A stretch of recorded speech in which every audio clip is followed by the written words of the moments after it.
5 less seconds, you're able to convert on that fight. Siphon coming out from Voyo, pushing him over the top, takes the 1v1, and we're not done there. Jumping right on board again with those Sentinel boys, the ones pressing for the top of the leaderboard, trying to be another one of the first pairs to qualify through. Bugha and Carose sitting on 2 elims with 24 duos left in the server. Bugha playing defense, getting back to a position where he can actually own and dictate a little bit of that battle. That Storm is going to continue to tick on in. And if you're just joining us, welcome. This is I would say, toward the end of NA East. Coming up next would be NA West, and here are what they're playing for.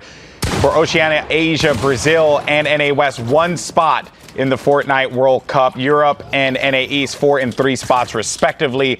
And we're on board with Bugha and Carose, who just snagged themselves an elimination.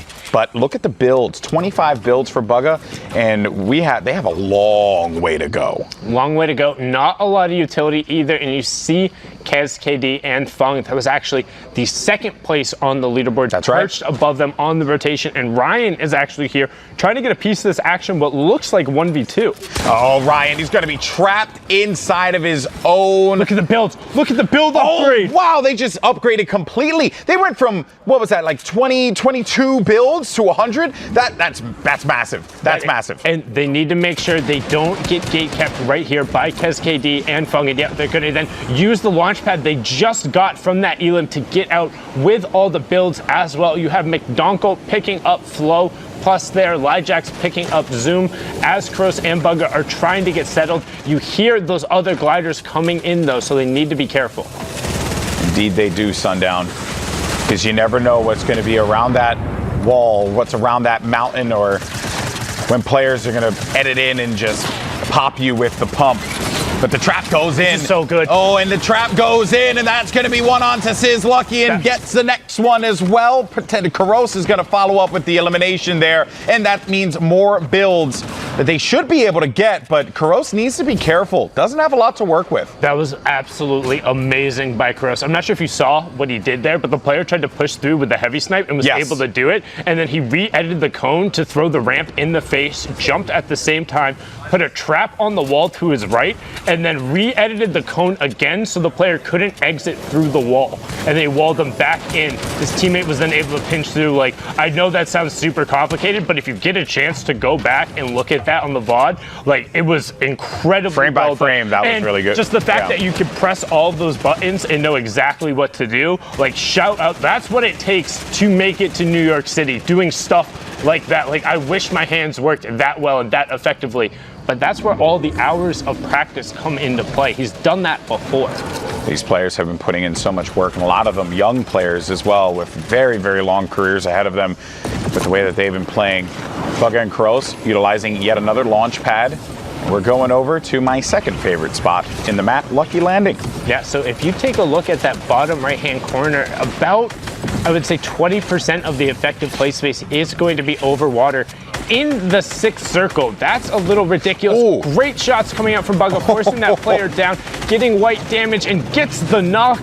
They're trying to find the other player as well. And the key for this target is that's the other high ground team. If they take them out, they now have sole control of the high ground. And also, look at the tracking, right? That's another thing you have to bear in mind, because he was beaming that one player, built up a little bit, got back to a higher position, and then went right back to the target, Louis. Louis has been on the defensive foot the entire time, never really had a chance to be able to get that moment to breathe, because Bugha and Carose have just been all over him. That was just such a well-executed moment there. And again, just goes right back to what we were talking about before. The way that these players make these second-by-second decisions, but also maintaining where they are, right? Like, just some players, they think like, oh, they're just spinning around and building. But no, it's so much more than that. There's so much skill that is involved with what these players bring to the table. But a few guys are trying to get a little reckless and get on top of them. And Bugha and Carose want to make them pay for that one. In fact, someone will take that high ground from them. I think there was a moment where they may have considered, like, do we hack at this, or do we just keep going back, keep playing away from them, and try not to engage in this fight? Get higher into the top 10. Yeah, so Tough was able to take it away from him, but Bugha is out of mats.